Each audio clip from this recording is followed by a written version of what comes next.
In today's video, I'm going to be sharing how to make some grain-free pumpkin tarts. And as a bonus and to say thank you, I will be sharing 2 additional recipes. One for some cookies and one for some bars. Both include the same combination of ingredients plus a few extra. So keep watching and I'll show you how to make all 3. For the filling, you do need to pre-soak some seeds. In this case, I've prepared a combo of half sunflower seeds and half pumpkin seeds. They are both organic and raw and certified gluten-free. We're going to start by making the base of the tart.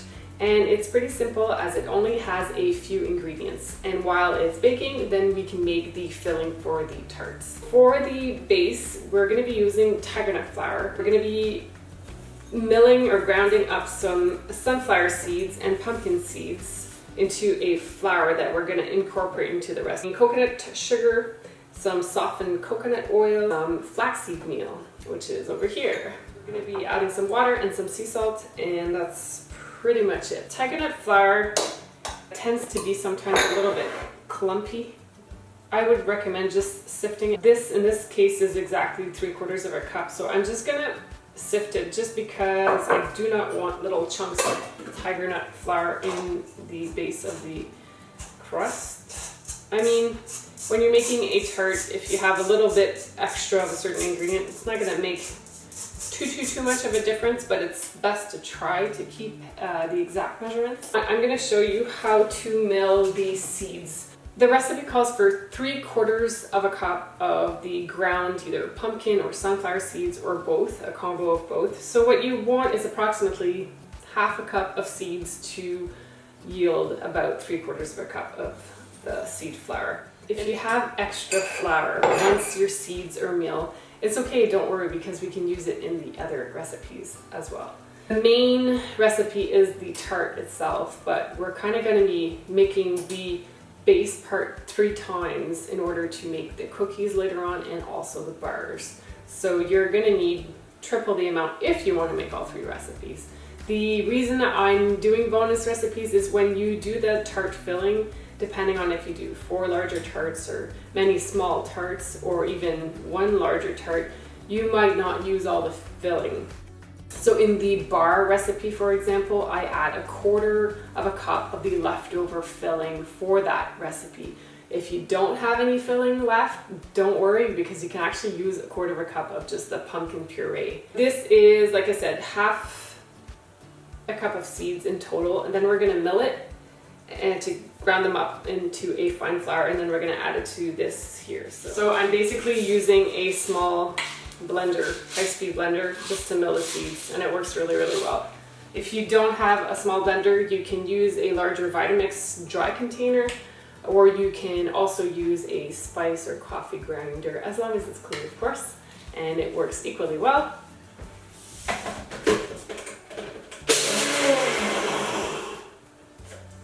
So a few seconds is all you need. So I will measure, because I need 3/4 of a cup. There should not be clumps, but if you wanted to sift it, you could. So I'm just eyeballing it, but I'm going with 3/4 of a cup because that's what the recipe calls for. And then we're going to be adding 1/4 cup of coconut sugar. I had initially tested and developed this recipe with half a cup, but I like to always try to reduce the sugar contents of any recipe I make. I think it's better for everybody to reduce our sugar intake in general. So instead of half a cup, 1/4 of a cup is sufficient. And if for whatever reason you don't have coconut sugar, maple sugar works really well. It's like the powdered version of it. You could use maple syrup. You could use cane sugar or raw sugar if you have it. You can also use, if you have fresh dates, you can soak them in water and create kind of like a soft paste that you could just incorporate into the crust, or you could use a food processor or a blender to blend your dates to make them smooth to use them as kind of like a glue to the tart base. Anyhow, so this was 1/4 cup of the coconut sugar. That's all we need. And then we're going to be adding 1/4 cup of coconut oil. It can be melted or it can just be softened. Mine's really, really soft, so I'm just going to add it as is. I will measure it just so it's more accurate for you guys at home. And this is how quickly and how easy it is to measure 1/4 cup. The recipe is for, like I said, 4 larger tarts, but if you want to make more and just make them smaller, that is completely fine too. I've made it into a larger tart using a springform pan, and that was fine. It worked great as I kind of like, not only did I do a base, but I kind of put some of the tart crust on the outer edges too a little bit, and then I used all the filling for that version. When I make tarts, I almost prefer to make the smaller ones just because one tart cut in half can feed 2 easily, because one tart is pretty big and pretty filling. And then if you're not familiar with tart tins, you can find these ones that have the removable bottom, which are kind of handy when you can just like pop it out. But you can also find some that are just like a whole little tart base without the bottom, without it having a removable bottom. And I cut little pieces of unbleached parchment paper today, and then we're just gonna put a little bit of coconut oil so it doesn't stick. But by adding the paper, it'll just be easier to remove. But either one works equally well. If you wanted to, if you don't have tart pans or tins, you could just use a muffin pan and then line it with some unbleached parchment cups. Let's get back to the crust. We've added so far the tiger nut flour, we've added the sunflower seed flour, the sugar, the oil, and now we have to add some flax. So we're gonna add, and I need my little measuring spoon. I'm just gonna use the same one that I was using for the oil, but so we're just going with 1/4 cup of flaxseed meal. And then we are going to add some water. Again, we're adding 1/4 cup of water. This is just to help bind all the ingredients together. To the short list of ingredients, we're also going to add a little bit of salt. I actually have half a teaspoon in the base recipe, so half a teaspoon of sea salt. But if you just wanted to put 1/4, it'd be fine. I think that is it. Again, it's always good when you're making a recipe for the first time just to go over the ingredients a couple of times to make sure you're not forgetting anything. Then we're gonna just mix everything up and make sure that everything is well blended. Like, it might look dry, but once you keep mixing the ingredients, everything is going to come together really, really well. You don't want it too wet or else it's not going to be a good crust, right? So just moist enough to make everything stick together. All right, that looks pretty good. Gone ahead and oiled or greased 3 of the tart tins, and I'm just going to go ahead and do the last one here. I'm just going to use my fingers, it's not gross, I'll show you. So I often put a little bit just at the bottom so the parchment paper will stick, and then just don't be afraid to go right in there with your fingers, because the oil will prevent from the tart to stick to the edges. So it doesn't have to be perfect, it just has to be there. You can rub the rest of the oil on your hands because it is a good moisturizer. And then I just aligned a cookie sheet just in case, I don't know, something was to spill, but it shouldn't. I'm gonna go ahead and divide the mixture into 4. Doesn't have to be perfect.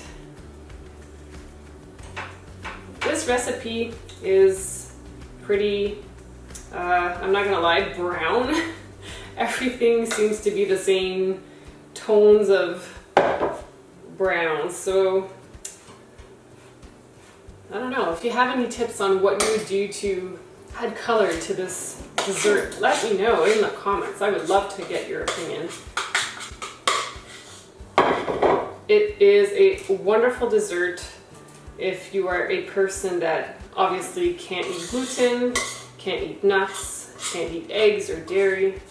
It is a reduced sugar treat, so it's not sweet, but just naturally sweetened enough to make it feel like you're eating a really simple dessert, but it's way better for you. Like, you could eat this for dessert, for breakfast if you wanted to. I'm just going to use my hands to fill the tart, and it's okay if you push some of the filling onto the edges, so then you get that little rippled effect on the edges, and then you just want the base itself to be equal. Like, I mean even, not equal, but even. If you want, I will put some examples of these tart tins in the description, so you can just click on the link and see what I have, or I'll try to find something as similar, as close to what I have. All right, so you just want to spread it out. I don't want to take too much of your time. Everyone's busy, which is why recipes like this are good, because they don't take too much time. So if you're having people over, you know, for like a Thanksgiving meal or a special gathering, if you make little versions of this, it would be really good. So I'm just gonna do a little switch here.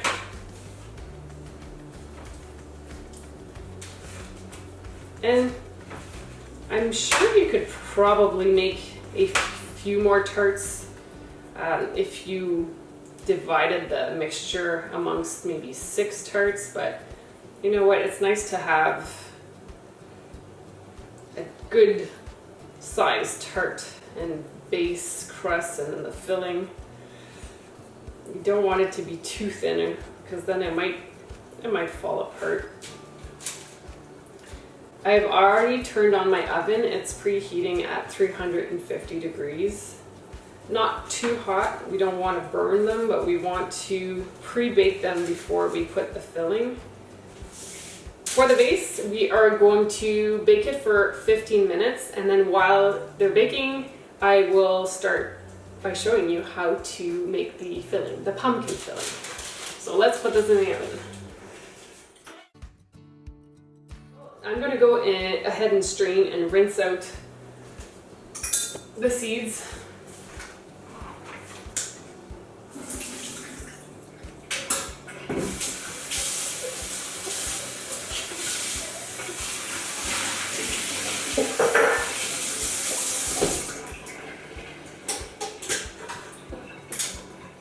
And while I let them drip a little bit, I will get my blender ready to prepare the filling for the tarts. So for the filling itself, I do admit that you will need a pretty, like a heavy duty blender, or you're gonna need a food processor. I have not tested this recipe with a food processor because I don't have one. So I'm using my Vitamix, and then I use the tool that it comes with, the tamper I believe it's called, to help blend all the ingredients. So this process can take a few minutes to make sure everything is well blended. So let's go ahead and add the ingredients that we are going to be using in the filling. For the filling, we have these seeds that I've just rinsed out. We're going to add them in a bit. I'm using pumpkin puree. In this case, I'm using organic canned pumpkin, but you can most definitely cook your own pumpkin if you want. You can use squash, you can use sweet potatoes, but if you do cook your own pumpkin, you can reserve some of the water from the cooking, the tart base, and required a quarter of a cup of water. You could have just used the leftover water from cooking the cooked pumpkin. With that being said, we're gonna add 1 cup of pumpkin puree. So I'm gonna make a mess here, but I will just go ahead and measure it out. And I know this is a dry ingredient measuring cup, but it doesn't really matter, not for something like this. This brand, it's called, what is it called? Farmer's Market. It smells very good, and it smells like good cooked and pureed pumpkin. So luckily, my dad has a sugar shack, so my family makes our own maple syrup. So I have a generous stock, if you want to call it that, of maple syrup. So I'm very lucky. In this recipe, we're adding half a cup. So I'm gonna measure out, if I can find a cup here, half a cup. Again, I'm just roughly measuring these ingredients, and yes, I am using a dry ingredient cup, but it doesn't completely matter, not for this. So this is half a cup of maple syrup, of yummy, organic, naturally sweetened by nature maple syrup. Thanks, Dad. 2 tablespoons of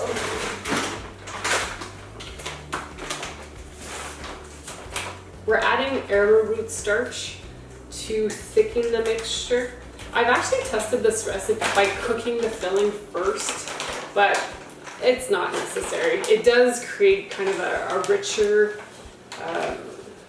texture, or maybe more sweetened, because it's kind of like reduced, but it's not necessary. You can make yummy tarts just by mixing all the ingredients, adding them. We're going to be adding them to the tart base, and then we're going to return them to the oven for 40 minutes. So that was arrowroot starch, and we're going to add some cinnamon and some nutmeg. For the cinnamon, we can add 1/4 of a teaspoon, and nutmeg seems to me to be more of a stronger taste, so we're just putting 1/8 of a teaspoon of the nutmeg. If you like more, if you like less, then adjust it accordingly to your liking, but that's how much I make, or how much I use in this one. That's pretty much it. So we're gonna now take the seeds, and the seeds will be wet because obviously they were soaking, right? But that's okay, because that will add moisture to that. You want to reserve 2 tablespoons of those seeds, and then you're going to take 1 tablespoon of the half a cup of maple syrup, and you're going to just mix it up, and this will be for the top of the tarts. And to this little mixture, you can actually add a little bit of just like a little tiny pinch of salt. This will be like the decoration for the tarts. So this is basically our pie filling. This is a grain-free recipe. Yes, it's gluten-free, egg-free, dairy-free, but it is very nutritious. You get all the benefits from all the seeds, the pumpkin puree, the spices, and what else did we put? And some maple syrup. So yes, it's a pie, it's a tart. It needs to be a little bit sweet, but it's divided, amongst 4 larger tarts. So it's not too sweet in the end. Let's go ahead and puree the mixture slowly.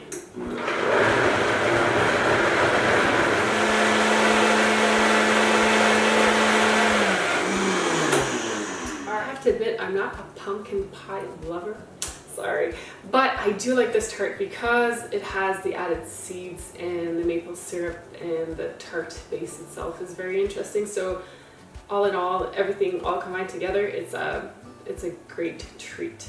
So as soon as the pie bases are ready, or the tart base, then you don't actually have to let them cool, but then we can add some of the filling. I'm gonna bring them here. They're a little bit hot, but that's okay.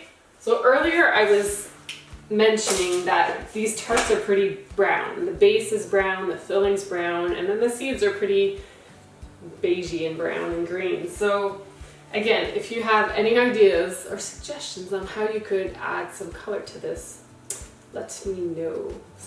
It would be nice to have something bright and orange, but unless you like, I don't know, I was gonna say you can't zest a pumpkin, but because the orange color would probably turn brown when baking anyways. But anyways, if you have any ideas, let me know in the comments, because I'm sure we would all love to learn some tricks. So we have the filling,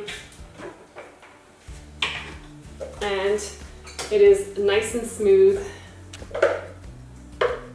It's actually, I made these, was it yesterday or the day before? And it wasn't as smooth as this, and this one's actually more yellow and yellow orangey. I guess it depends on if you cook your pumpkin, if you do decide to use sweet potato, or if you use a squash. I guess the shade of the yellow could vary.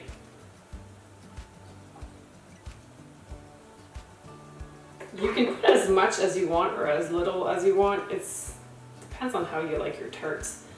But the bar recipe that I'm going to be making requires a 1/4 cup of this mixture. And then we're going to reserve this to make the bars. So for the tarts, I actually have a lot of the filling left over, and if you do, that's okay, because you can also use this mixture to make the cookies as well. So maybe we will do that. Maybe I won't overfill the tarts too much. And again, if you have any tricks on how to make the filling less poopy and more pretty, let me know. Heck, I like baked goods, and I like more nutritious versions of baked goods, but I'm definitely not an expert baker.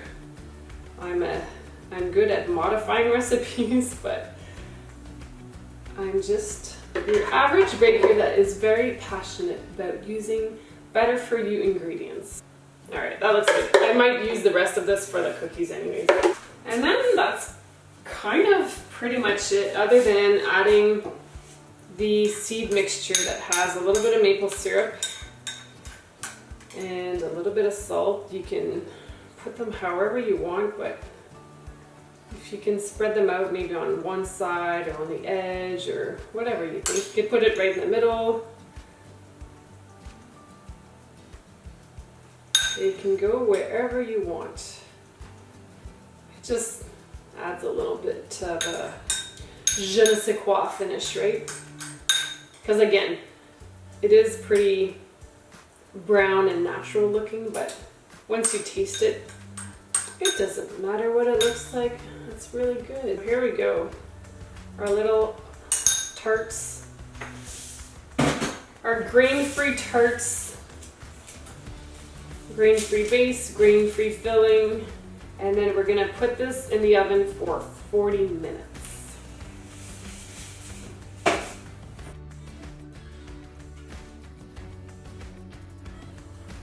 I'm gonna set the timer so I don't forget.